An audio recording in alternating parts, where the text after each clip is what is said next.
જૂનાગઢ મહાશિવરાત્રી મેળાનો આજે બીજો દિવસ છે। ભજન ભોજન અને ભક્તિનો ત્રિવેણી સંગમ અહીં જોવા મળી રહ્યો છે।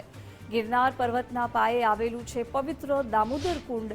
દામોદર કુંડમાં સ્નાન કરી ભક્તો મેળામાં જઈ રહ્યા છે। ગિરનારની પવિત્રતા દામોદર કુંડ ધરાવે છે। મહાદેવના દર્શન પહેલા અહીં સ્નાનનું મહત્વ રહેલું છે। દામોદર કુંડ પર શાંતિ અને ભક્તિનો અનુભવ જોવા મળી રહ્યો છે। જૂનાગઢનો આ એ દામોદર કુંડ છે કે જ્યાં નરસિંહ મહેતા રોજ સ્નાન કરવા આવતા અને ભગવાન ઇન્દ્રેશ્વરની પૂજા કરતા હતા।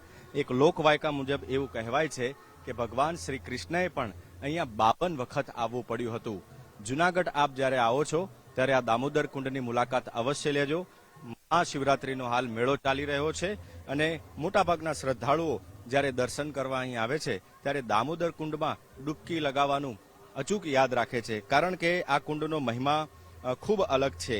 એક લોકવાયકા મુજબ એવું પણ કહેવાય છે કે 12 માસ ગિરનાર પર્વત પરથી અવિરત પાણી જંગલો અને ગિરનારના વૃક્ષોના કંદમૂળ સ્પર્શ કરી આ દામોદર કુંડમાં જે તે સમયે આવતું હતું। તેથી જ અહીંનું જે આ દામોદર કુંડનું પાણી છે એને ખૂબ ઔષધિ સ્વરૂપ માનવામાં આવતું હતું અને એક સમયે તો લોકો એવું પણ કહેતા હતા કે જો આ પાણીનો શરીરને સ્પર્શ થાય તો મોટા ભાગની બીમારીઓ પણ દૂર થતી હોય છે। તમે એક લોકવાયકા મુજબ એવું પણ કહેવામાં આવતું હતું કે જે પાણી અસ્થિને ઓગાળી શકતું હોય એ શરીરની બીમારીઓને શા માટે દૂર ન કરી શકે।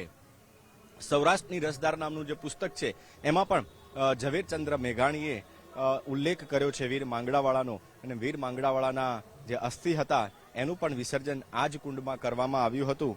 આ સિવાય અનેક લોકવાયકાઓ આ દામોદર કુંડને લઈને છે। કહેવાય છે કે બ્રહ્માએ તથા ઇન્દ્રએ આ તીર્થમાં ઘણા યજ્ઞો કર્યા, એમ બધા દેવદેવીઓ ઉપસ્થિત રહેલા અને દરેકને પોતપોતાના સ્થાનમાં તીર્થ સ્નાન કરવાની ઈચ્છા થઈ અને આથી બ્રહ્માજીએ પોતાના કમંડલમાંથી ગંગાજીને પ્રગટ કરીને પધરાવ્યા।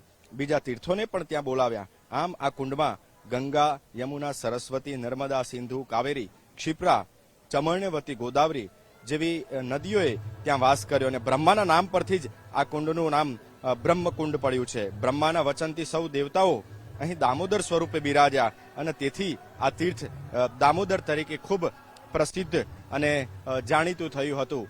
નરસિંહ મહેતાએ પણ અહીંયા ખૂબ સ્નાન કર્યું રોજબરોજ જ્યારે અહીંયા પૂજા કરવા માટે આવતા હતા ત્યારે, અને એ જ રીતે જે વર્ષોથી આવતી પરંપરા છે એને ભક્તોએ પણ જાળવી રાખી છે।